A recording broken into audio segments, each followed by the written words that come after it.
Assalomu alaykum, hurmatli kuzatuvchilar. Bugun Namangan shahrida asal festivali bo'lib o'tmoqda.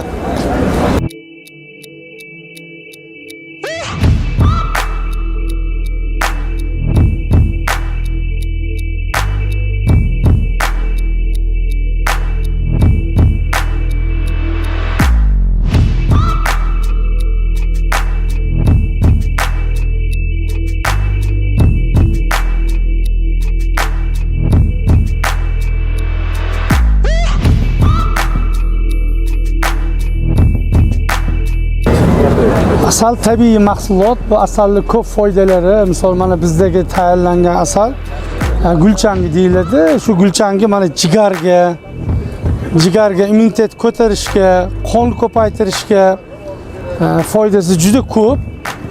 Bu asalni mana bunisi zanjabil bilan tayyorlangan. Bu ham zanjabil ham shamollashga, boshqa kasalliklarga xususiyat nihoyatda foydasi yaxshi.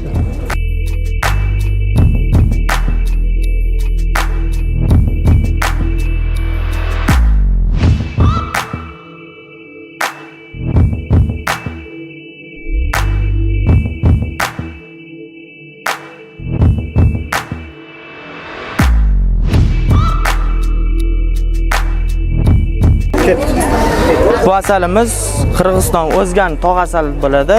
Kigot asali. Kigot esparset asali bo'ladi. Ikkalasi bitta zonada o'sgan bo'ladi. Bu asalimiz ham Kigot asali. Buni issiq mijozlarga ko'proq yetadi bu asal.